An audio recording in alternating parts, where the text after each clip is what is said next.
Here we go. We're building 4 large charcuterie boards out of some beautiful live edge walnut. Here you can see me selecting the pieces I'll be using.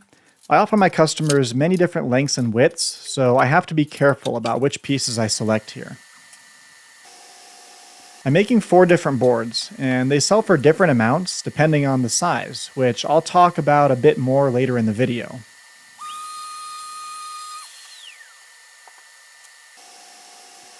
I mark each board where I'll be cutting it off. I obviously want to make the most efficient use of each piece, so areas I'll cut off will typically have large voids, be super narrow, or just be generally difficult to work with. You can see there are a few spots I've already filled with black epoxy.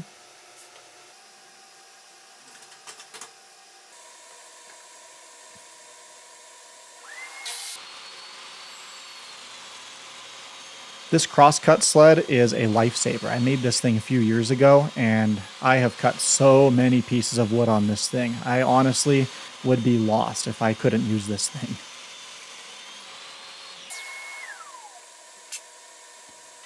So now for one of my favorite parts, which is removing the bark.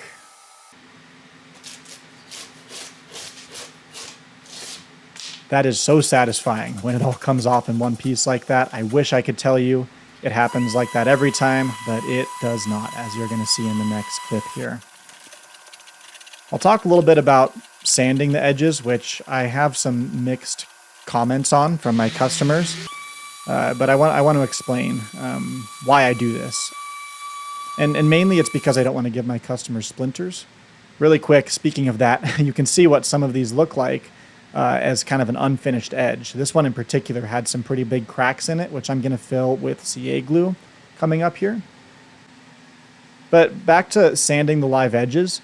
If I didn't sand the live edges, things would be falling off these boards, you'd be getting splinters, so I have to sand it. And I do make a really big effort to keep the original shape of the live edge, but anything that's loose or that's going to fall off or give you a splinter, I remove, just because these boards do get used quite often.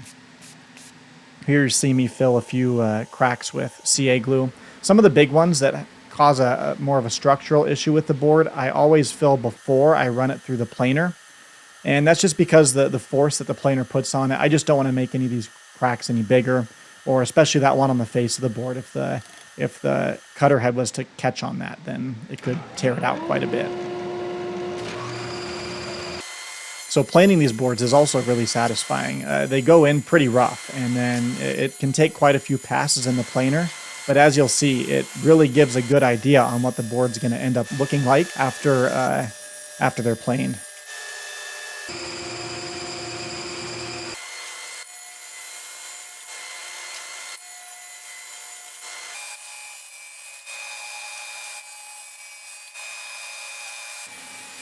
So here we go with more sanding. Here I'm sanding the edge of the live edges. And again, these just get pretty sharp. So I like to give a little bit of a chamfer on that and kind of round it over.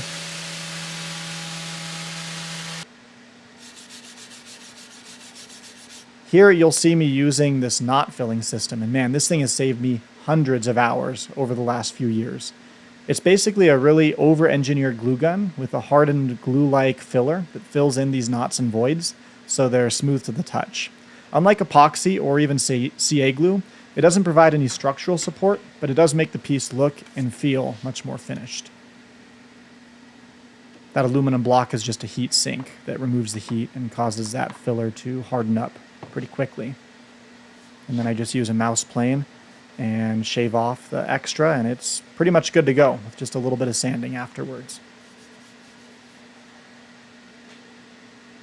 These boards weren't too bad, but I did have to fill a few more voids using this knot filler.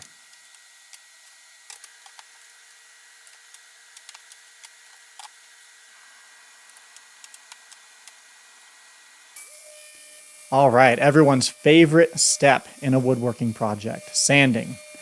I'm actually able to remove the plane marks with 150 grit paper on the aggressive mode of this sander. After that, I'll wet sand at 220, and that gets the boards plenty smooth enough. As I go, you'll see I fill a few of the voids that I missed, and I just use CA glue for this.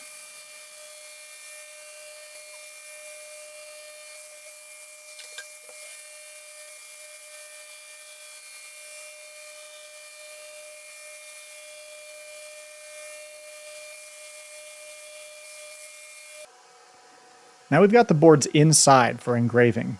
I give my customers a good amount of flexibility in what they'd like engraved, and most will choose a name and a date underneath. The laser engraving is a completely different side to projects like this and would deserve several videos dedicated to what I've learned. Here it's just framing the job, so it's showing me where the engraving is going to take place on the board.